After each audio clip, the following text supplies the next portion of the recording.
There are over 20 Kremlins in Russia, but this particular one is the grandest, most interesting, famous, expensive, and the most political of them all. Yes, I'm talking about the Moscow Kremlin, or as I like to call it, a city in a city. It is situated in the heart of Russia. It is the symbol of Russian authority and the official residence of the President of the Russian Federation since 1991. It's filled to the brim with a lot of historical artifacts, magnificent buildings with golden interiors, and exquisite treasures that give it a valuation worth billions of dollars. This prestige, and the fact that one of the richest and most powerful men alive has it as his official residence, makes the 20-something other Kremlins practically non-existent. Because, let's be honest, you probably didn't know there was another Kremlin until now. A Kremlin, for those who don't know what it is a well-guarded fortress found in Russian cities, and it also metonymically refers to the Russian government. Now, the many other Kremlins may be news to you, but I'm pretty sure the absolute luxury packed in the popular Moscow Kremlin may just be as much news. So in this video, we'll be talking about all its splendor and glamour that's giving Buckingham Palace a run for its money: the Kremlin walls. The 68-acre Kremlin is surrounded by 21-foot-thick red brick walls that stretch over 1.5 miles around the city, with a height of 16 to 62 feet, depending on the area. This fortress has 20 watchtowers of different sizes, each with its own name, which was built between 1485 and 1495, with more than 15 buildings and gardens. Although the barracks of the president's regiment are out of bounds to the public, tourists are allowed to see the rest of the Kremlin in all its glory, for a price, of course. The Grand Kremlin Palace.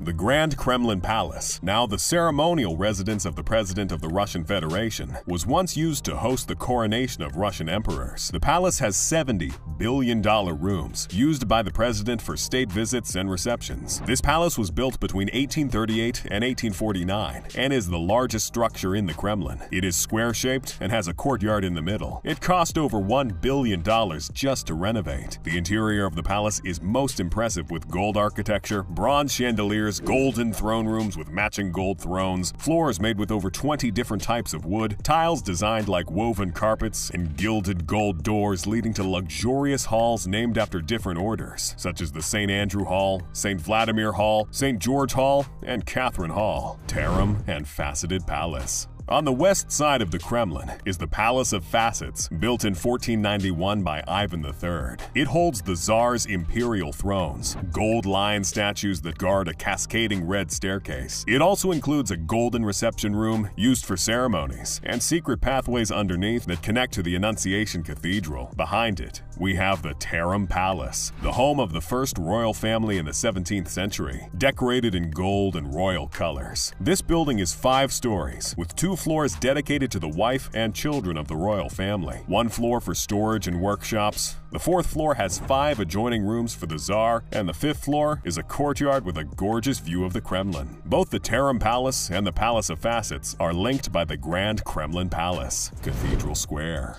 The Cathedral Square is located in the heart of the Kremlin. It includes 3 of the oldest cathedrals. Dormition Cathedral, also known as the Cathedral of Assumption. It's the oldest preserved structure, built in 1475 to 1479. Designed by an Italian architect, Aristotele Fioravanti, this beauty was made with trimmed white stone blocks and has 6 pillars, 5 apses, and 5 golden domes. At the south side entrance of the cathedral is the monomach throne of Ivan IV. The coronation of Russia's monarch used to take place here until it stopped in 1896. It is also the burial place for some patriarchs of the church. Some of the other buildings in the Cathedral Square include the Cathedrals of Annunciation, which is used as a private chapel, whose iconostasis is one of the oldest in Russia, dating back to the 14th century. The Cathedral of Archangel Michael, which is also the burial place of the first Russian princes and czars, the Church of the 12 Apostles, the 17th century patriarchal chambers built under the order of Patriarch Nikon, the Church of the Disposition of the Robe, and the Savior Cathedral, with more beautiful golden domes. The Armory. A private passageway from the Grand Palace will lead you to the Armory, which has been the royal treasury since 1851. The 9 halls spread across 2 floors have a large collection of treasures valued at over $1 billion. It holds ceremonial dresses, royal carriages, royal thrones, Fabergé Easter eggs, gold and silver by Russian craftsmen, ancient weapons, and armor. One of the iconic treasures of the Armory is the Great Imperial Crown, decorated with over 5,000 gems, and is estimated to be worth $52 million. In the same building as the armory is the Diamond Fund Museum, with unique jewelry and precious stones from the 18th to 20th centuries, the relics. On the northeast side of the Cathedral Square stands the iconic white Ivan the Great bell tower with a height of 266 feet. It took almost 3 centuries to build it. It has 21 bells that are only rung in times of war when the enemy is approaching. Right next to it on a stone pedestal is the 18th century Moscow-made Tsar bell, the largest bell in the world, with a height of 6.14 meters and weight of 204 tons. Fun fact, it is a bell that has never been rung before. Not far from the bell is the largest cannon in the world, the Tsar cannon, made in the 16th century, weighing about 40 tons. It is displayed with 4 decorative cannonballs, and guess what? It has never been used for battle. Seems like the Russians were really into large decorative metal pieces back in the day. Both relics are popular tourist attractions of the Kremlin. On the eastern wall of the Kremlin is the Red Square. It is used as a ceremonial center and for holiday parades. In 1990, the Kremlin, along with the Red Square, was elected as a UNESCO World Heritage Site, the State Kremlin Palace.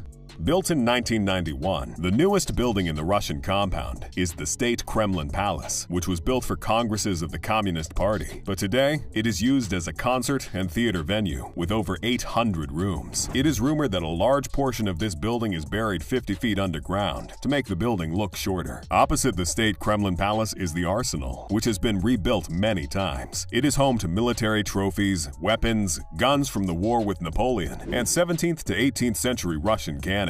It is also where the barracks for the president's servicemen are located. On its side is the official working residence of the president. The Senate building is also known as the Kremlin Senate. Inside, you can find the offices of the president and his assistants, meeting rooms, and the presidential library. Next, we have the oldest park in Moscow. Near the banks of the Moskva River is the Alexander Garden, with beautifully manicured grass and the most colorful flower beds. A part of the garden also holds access to the helipad Putin had built, just so he didn't have to be stuck in traffic with his entourage. I hope you enjoyed the tour of this glamorous and expensive fortress. If you did, do not forget to like, subscribe, and comment on your thoughts. Thank you, and see you in the next video.